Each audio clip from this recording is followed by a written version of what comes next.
Hello, dear friends. There are days when I don't like the news, and this is one of them. I'm recording this urgent report amid the noise of a nearby construction site. Opinion piece. It's happening. It has begun. Strategic alert. This isn't over. Attack on Iran. It's getting ugly. The water is hot. Illegal flight routes. Potential escalation.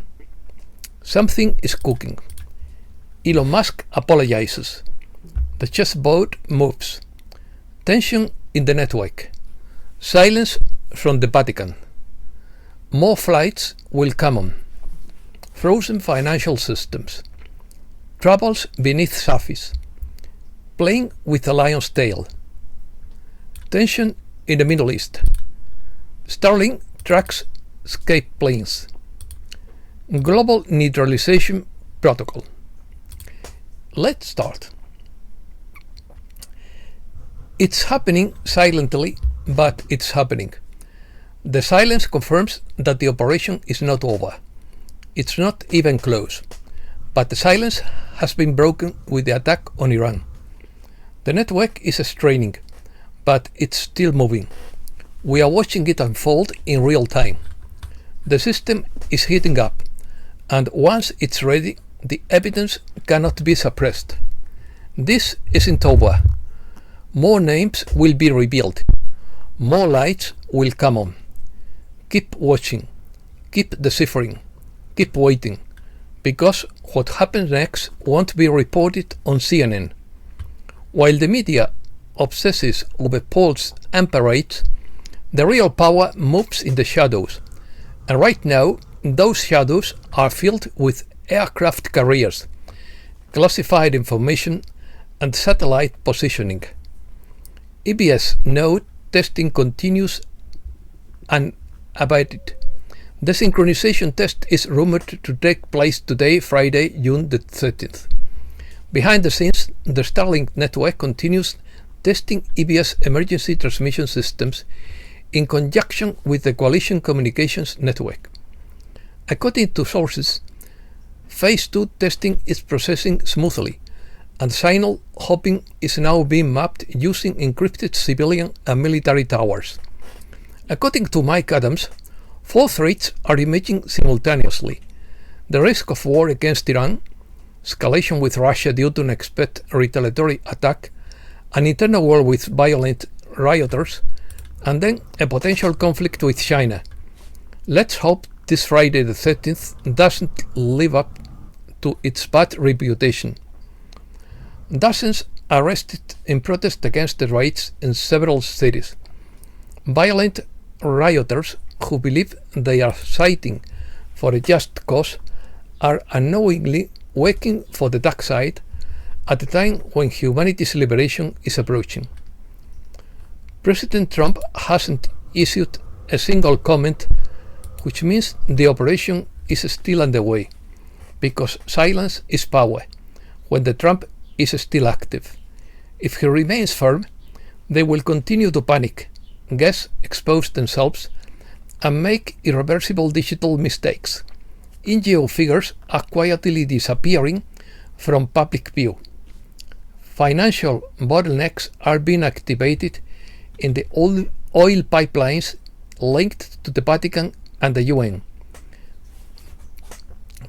Pieces of Pleiadian disclosure were indirectly confirmed by Trump. In the last 2 weeks, the president indirectly confirmed 2 major Pleiadian revelations. He shared a post claiming that Joe Biden is a soulless clone, which was first revealed by the Pleiadians in 2019, when he said he knows what the mysterious drones are, but cannot say which one, which coincides with James Echet's claims about his contact with the Galactic Federation. Rumors of war. It has begun. Israel announces it has attacked Iran and declares a state of emergency. Israel launches a preemptive strike against Iran amid negotiations between Washington and Tehran. Reports of explosions are ahead in Tehran. Israel attacked with 200 aircraft and more than 300 missiles in its offensive against Iran. Israel bombed dozens of targets in Iran and killed the head of the Revolutionary Guard. Bombings against Iran continue as Iran responds with missile fire. Israel warns it will continue its offensive against Iran for as many days as necessary, in quotes. Iran launches more than 100 drones against Israel. Ayatollah Khamenei promises harsh punishment for Israel. Starting a war against Iran is playing with a lion's tail, said the Iranian president. Netanyahu's plane is in the air, circling the Mediterranean several times amid possible Iranian retaliation. President Trump is reportedly furious with Netanyahu. Israel is preparing for a possible retaliation from multiple fronts, namely Iran, Yemen, Iraq, Lebanon, and Syria. Trump says he's willing to defend Israel in the event of Iranian retaliation. Statement by Secretary of State Marco Rubio. In quotes, "Tonight, Israel took unilateral action against Iran. We do not participate in attack against Iran, and our top priority is to protect US forces in the region.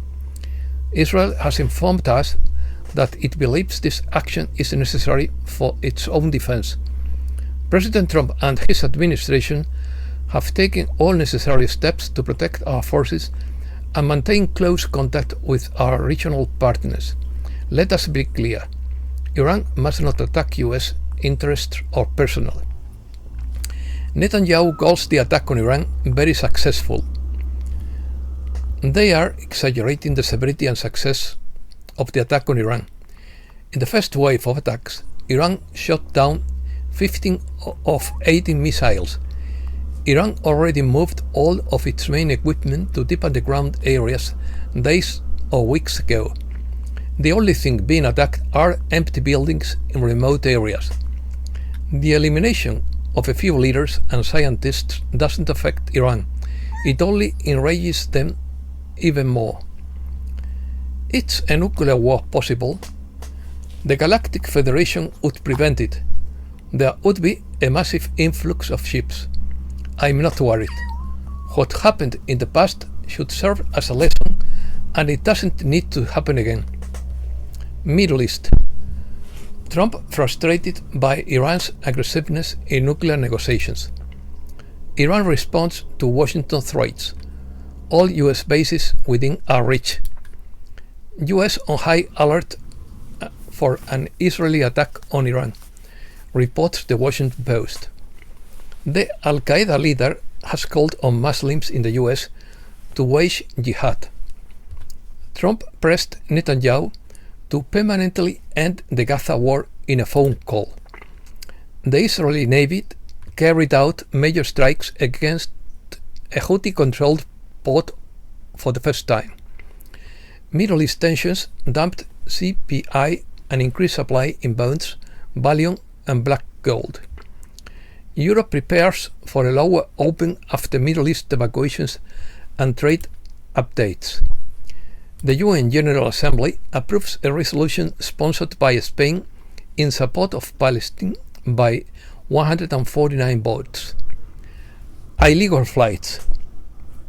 New Starlink sweep captures illegal flight paths. Just hours before Musk's tweet, several Starlink nodes operating over the Falkland Islands, southern Chile and Uruguay, intercepted flight paths that were not registered in any civilian or military system. Reports confirmed that at least one plane was carrying a former French finance minister, 2 UN Child Migration Program managers, and a logistics consultant. All were on their way to a weather data conference that doesn't exist. The Starlink data was delivered directly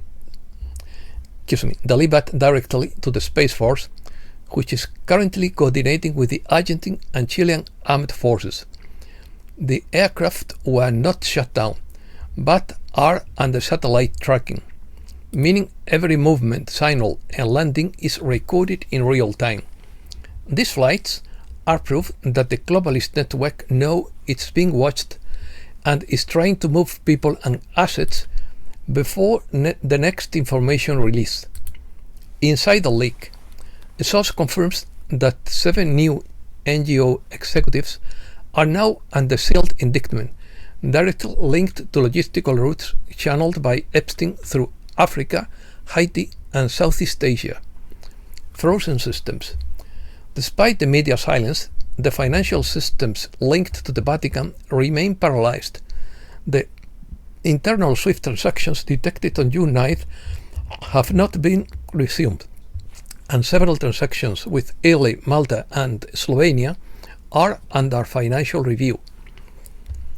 A Vatican-backed refugee aid fund was found to be making parallel transfers through ETH, now a weather data NGO directly linked to Epstein's former architecture firm. The Vatican remains silent, but its hands are tied, and it's not just financial matters, as internal conversations within the Vatican GATT revealed preparations for an external political fallout. They expect something.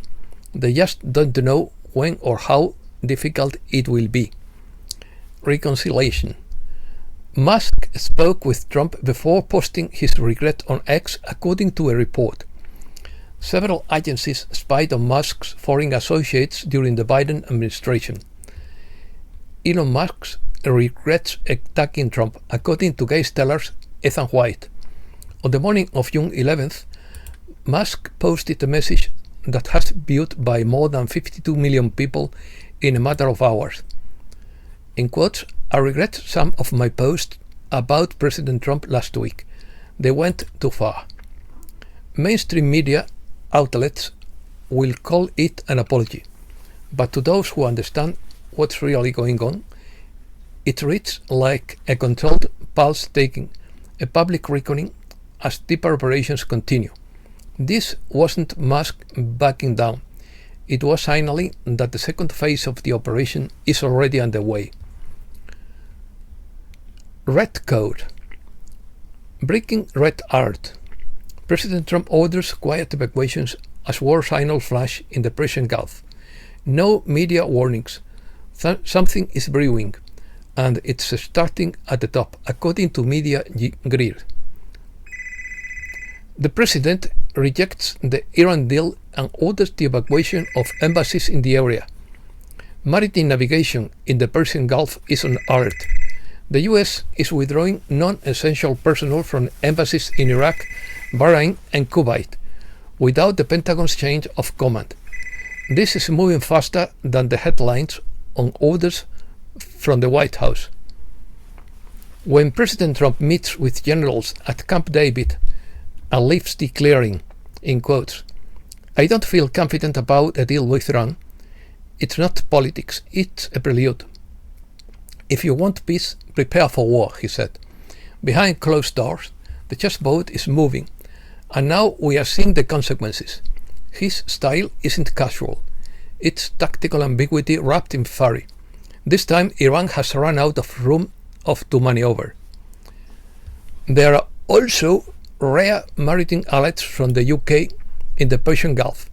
The UK's Office of Maritime Trade Operations has issued an unusual warning citing growing threats and potential escalation. These aren't pirates, but state actors positioning their weapons for rapid intervention. The waters are warm, and the missiles are ready. Something is moving, something is about to explode, and this time it's not the dark side that's calling the shots. The Strait of Hormuz isn't just a strategic zone. It's a geopolitical checkpoint that funnels 20% of the world's oil through waters Iran claims with an iron fist. The diplomatic exodus isn't a drill, and it's not normal. This isn't theater or training. It's a coordinated withdrawal of assets from 3 key areas. In Iraq, a large-scale embassy evacuation is being prepared. In Kuwait, non-essential State Department personnel are being withdrawn. In Bahrain, military employees are being granted emergency leave. Each of these measures is costly and of great importance. That silence means only one thing. The order came from the top. We have seen this before. Economy. Thomas Massie introduces a bill to audit US gold reserves. Silver finally soars. China sends 2 aircraft carriers deep into the Pacific for the first time after NATO bolstered its presence. China taps into $1.5 trillion fund to offer cheap mortgages and boost housing demand. Top Maryland power official warns of rolling blackouts. Trouble is brewing below the surface. Goldman says it will start selling this junk really. Steel stocks fall after the US nears a deal with Mexico to reduce tariffs and limit imports. Trump's crypto agenda faces GOP resistance. Europe. Marine Le Pen rallies sovereignties to call for the rebirth of European nations. Hungary sues the European Commission over a fine of €1 million a day. The Hungarian government has filed a legal challenge against the European Commission decision to impose a daily fine of €1 million for the country's refusal to accept illegal immigrants. Russia will not end the war in Ukraine until NATO withdraws its forces from the eastern flank. Zelensky's refusal to compromise will lead to more territorial losses, according to a Russian negotiator. And that's all for today. Thanks a lot, dear friends.